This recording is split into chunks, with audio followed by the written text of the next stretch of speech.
Hello everyone, welcome to Socio Decoded by Anjali. Do subscribe to this channel. Let's start. आज हम टालकट person के एक important concept को पढ़ने वाले हैं, theory of action and pattern variable के बारे में। ठीक है, इसके बारे में आज हम पढ़ेंगे। मैं आपसे एक क्वेश्चन पूछती हूँ, आप रोज सुबह पढ़ाई क्यों करते हो? क्यों एग्जाम क्लियर करना चाहते हो आप? क्यों जॉब लेना चाहते हो? पेरेंट्स को प्राउड फील करवाना है या फिर डिग्री के लिए है? जो भी आंसर है उसके पीछे एक तो गोल होगा।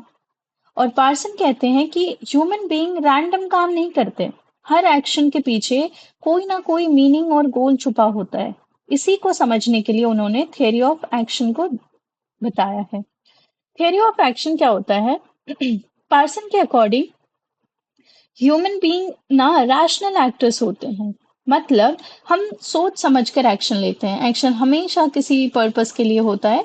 एक्शन के 4 एलिमेंट्स होते हैं। एक होते हैं एक्टर, जो एक्शन परफॉर्म करता है, काम करने वाले जो इंसान होते हैं। एग्जाम्पल जैसे आप या मैं या हम सब।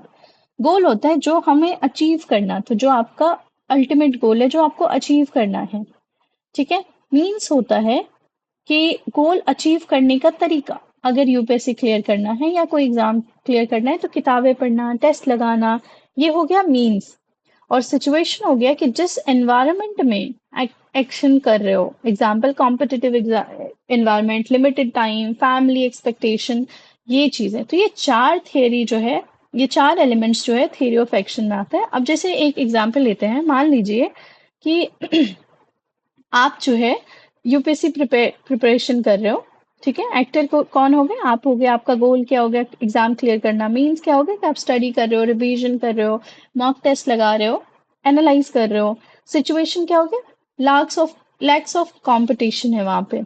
देखा, एक सिंपल एक्टिविटी के अंदर भी ये चार एलिमेंट्स प्रेजेंट हैं। इसीलिए पार्सन कहते हैं कि ह्यूमन एक्शन को अगर समझने के लिए ना, ह्यूमन एक्शन को समझने के लिए एक्टर, गोल्स, मीन, सिचुएशन, ये सब को समझना बहुत जरूरी है।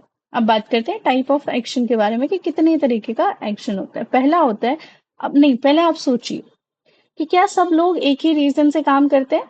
नहीं करते हैं ना, इसीलिए एक्शन अलग अलग टाइप का होता है। पहला जो है इंस्ट्रूमेंटल एक्शन है, गोल ओरिएंटेड होता है। एग्जाम्पल कि आपको एग्जाम क्लियर करने के लिए आप पढ़ाई करते हो, जॉब के लिए स्किल सीखना है तो स्किल डेवलपमेंट करते हो। यहाँ फोकस है रिजल्ट पे, है ना, रिजल्ट पर फोकस है।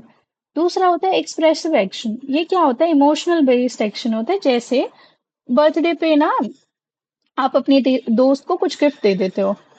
आप किसी को कोई रो रहा है तो सांत्वना देते हो, खुशी में डांस करते हो। गोल जब अचीव हो जाता है ना, तो आप एक जो है ना इमोशन शो करते हो। तो गोल से ज्यादा ना यहाँ पे इमोशन इंपॉर्टेंट होता है ये एक्सप्रेसिव एक्शन में। ठीक है। और यहाँ पे आप इंस्ट्रूमेंटल एक्शन में आप गोल अचीव करने के लिए रैशनल डिसीजन लेते हो और फुल मेहनत करते हो। तीसरा आता है ट्रेडिशनल एक्शन।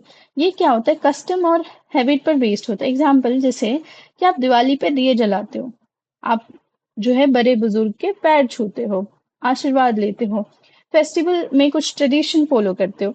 तो हम ऐसा इसलिए करते हैं क्योंकि ये हमारी ट्रेडिशन में है ना। और फोर्थ आता है effective effectual action. Effective action होगा यहाँ पे, इफेक्चुअल नहीं होगा, इफेक्टिव होगा। पूरा ये जो है ना पूरे इमोशन से ड्रिवन होता है।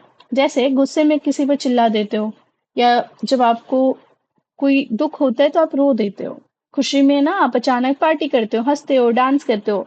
यहाँ ना लॉजिक काम नहीं करता, यहाँ इमोशन ज्यादा काम करता है।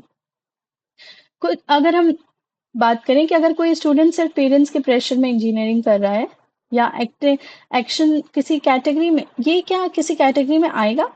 है ना, अगर प्रेशर में कर रहा है तो बताओ, क्योंकि ये टाइप ऑफ एक्शन में तो हमने पढ़ा है, इसमें तो प्रेशर कहीं नहीं था, तो बताओ किस में आएगा?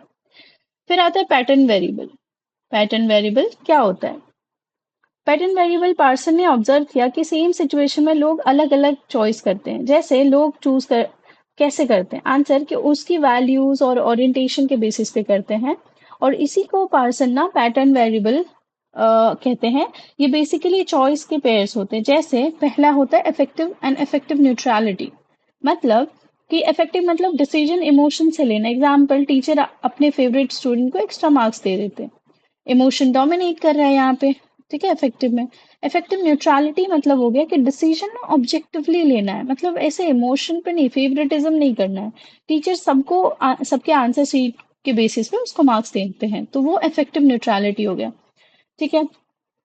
यूनिवर्सलिज्म एंड पर्टिकुलरिज्म मतलब यूनिवर्सलिज्म के रूल्स सबके लिए है, ट्रैफिक सिग्नल सबके लिए सेम है, रिच या पुअर के लिए अलग से नहीं है। पर्टिकुलरिज्म जो है, यहाँ पे अगर हम बात करें तो यहाँ पे थोड़ा फेवरेटिज्म होता है, रिलेशनशिप के बेसिस पे जो है ट्रीटमेंट मिलता है। जैसे पुलिस, अगर मान के चलो पुलिस आपके कोई रिलेटिव है तो आपका चालान नहीं काटेंगे, फ्रेंड्स को प्रेफरेंस देते हैं। तो ये पर्टिकुलरिज्म होगा। Achievement versus S corruption.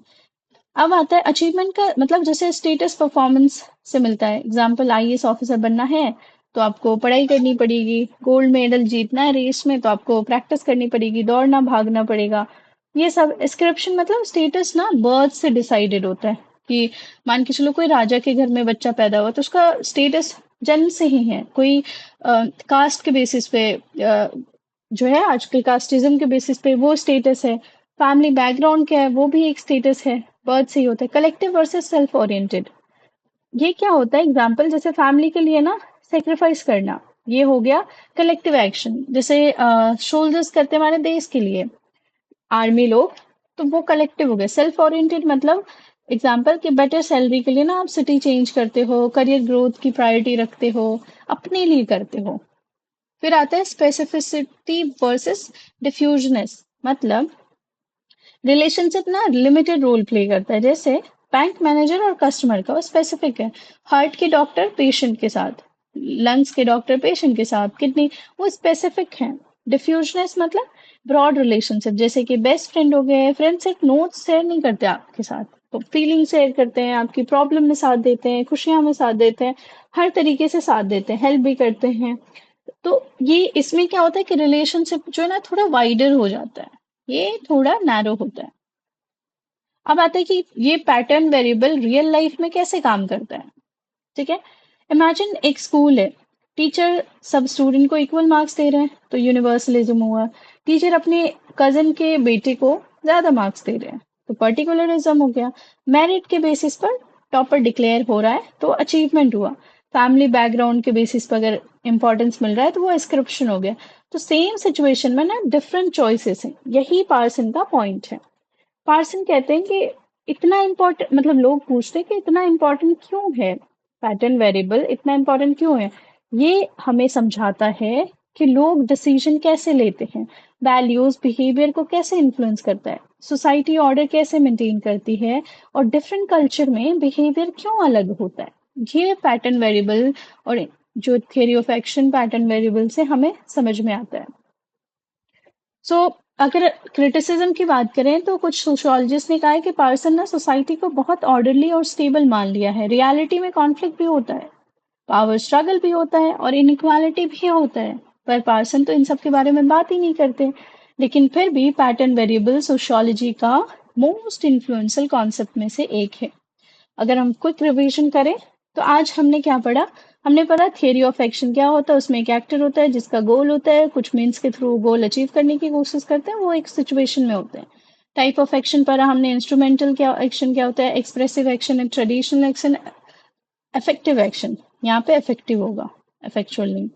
Pattern variable पढ़ा जिसमें हमने इफेक्टिव वर्सेस इफेक्टिव न्यूट्रलिटी क्या होता है, यूनिवर्सलिज्म वर्सेस पर्टिकुलरिज्म क्या होता है, अचीवमेंट वर्सेस एस्क्रिप्शंस क्या होता है, कलेक्टिविटी वर्सेस सेल्फ ओरिएंटेशन क्या होता है, एंड स्पेसिफिसिटी वर्सेस डिफ्यूजनेस क्या होता है।